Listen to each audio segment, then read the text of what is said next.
Hi hello ನಮಸ್ಕಾರ.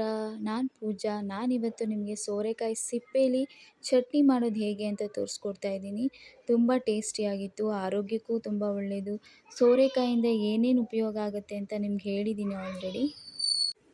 Taste ಮಾತ್ರ ಅದ್ಭುತವಾಗಿತ್ತು. ಚಪಾತಿಗೆ, ದೋಸೆಗೆ, ರೈಸ್ಗೂ ತುಂಬ ಒಳ್ಳೆ ಕಾಂಬಿನೇಷನ್ ಇದು. ಒಂದ್ಸಲ ಟ್ರೈ ಮಾಡಿ ನೋಡಿ.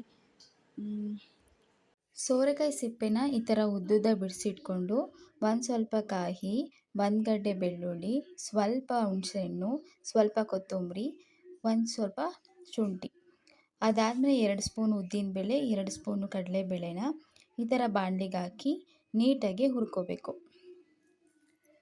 ಒಂಬಣ್ಣ ಬರೋ ತನಕ ಈ ಥರ ಹುರ್ಕೊಂಡು ಸೋರೆಕಾಯಿನ ಸಿಪ್ಪೆನ ಅದೇ ಬಾಣಲಿಗೆ ಹಾಕಿ ನೀಟಾಗಿ ಹುರ್ಕೋಬೇಕು. ಹಸಿ ವಾಸನೆ ಹೋಗೋ ಥರ ನೀಟಾಗಿ ಹುರ್ಕೋಬೇಕು. ಆವಾಗ ಚಟ್ನಿ ಚೆನ್ನಾಗಿ ಬರುತ್ತೆ. ಸೊ ಆಯಿಲ್ ಹಾಕ್ಬಿಡಿ, ಹಾಗೆ ಹುರ್ಕೊಳ್ಳಿ.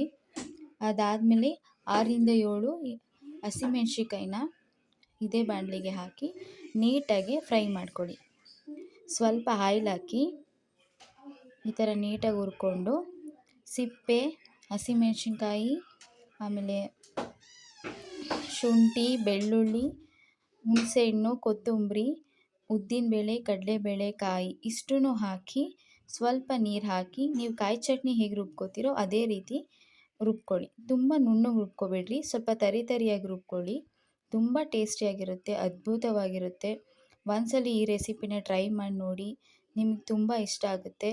ಈ ರೆಸಿಪಿ ಇಷ್ಟ ಆದರೆ ಒಂದು ಶೇರ್, ಲೈಕ್, ಸಬ್ಸ್ಕ್ರೈಬ್ ಮಾಡಿ. Thank you all.